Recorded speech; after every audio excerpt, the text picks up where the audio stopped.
люди на хуторах жили. Не так, як зараз, што ўсе ў адной вёсцы. А параскіданы гаспадаркі былі па ўсім наваколе.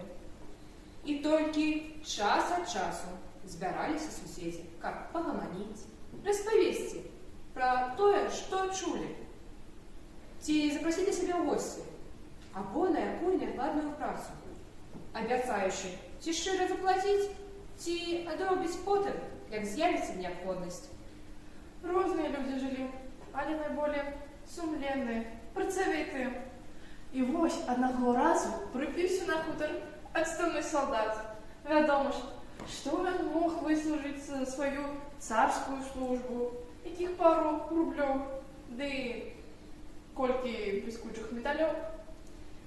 А хоць на тыя часы это былі і большыя грошы, толькі пабудавацца на іх было немагчыма.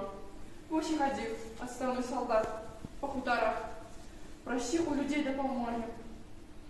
Звалі яго Машкан. Чалавек ён быў неблагі, ветлівы. Вось і людзі паабяцалі дапамагчы.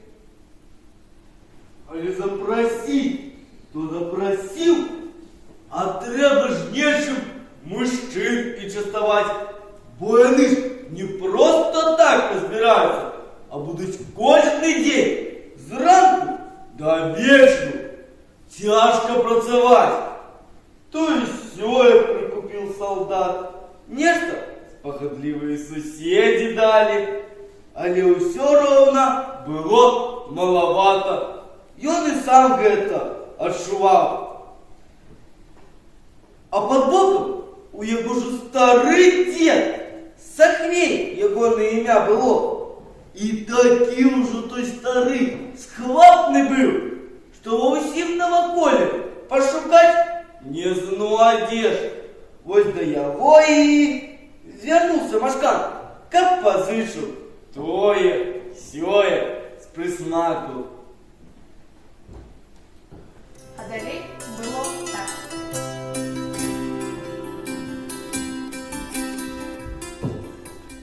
Як смачно, горача.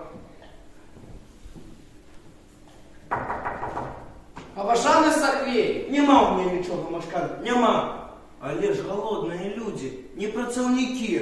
Да я і сам ведаю. Дык шукай якіх присмакаў. То где ж мне их знайсці? Шукай. А у mnie нема нічого, нема, чалавеча. Хутка і сапраўды того зберэцца. А у мяне скрылька сала ці якого мяса няма. Трэба не круціцца. Ты толькі як?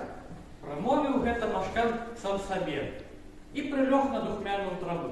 Але які сон, які адпачынак, калі зусім іншым галава забіта, круціўся з боку на бок, а потым раптоўна ўскочыў на ногі.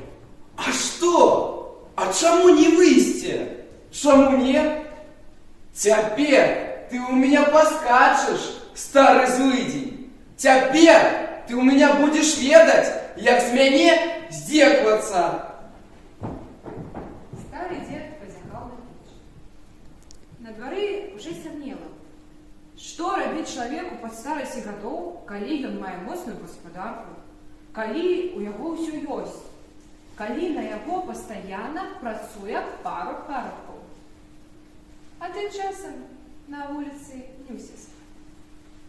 Машкан чакаў сваёй часіны дзейнічаць.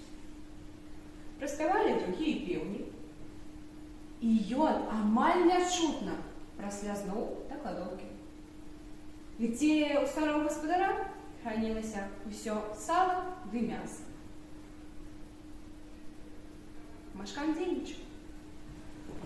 Наклал вялізны мех сала з мясом, набрал сыру ды іншых припасов и подался назад. Обышоў далекавато, а потым усміхнуўся сам сабе.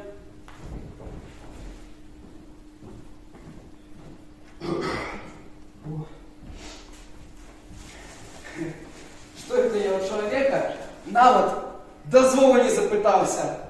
Трэба обратно вернуться и все по-людски зрабіць. каб потым не крыўдзіўся і іншым не гаварыў, што яго не папярэджвалі. Дзед Сахвей! Кто там? Але ж Машкан не адказваў. Чакаў, калі Сахвей адзавецца. Той прагарланіў. Кто там? Что трэба? Чорт! Сава нарезал и вам передал. Утекай, покуль я на тебе своих парубков с собаками не спустил. Амаль, сказано вам сава дать, и никому болей. Утекай, как поздно потом не было. Я не жартую. Отказываешься от чертового сала? Вертаешь его обратно? Черту! Я так и передам. Так и передай. Не треба мне чертового сала. Ну, добро.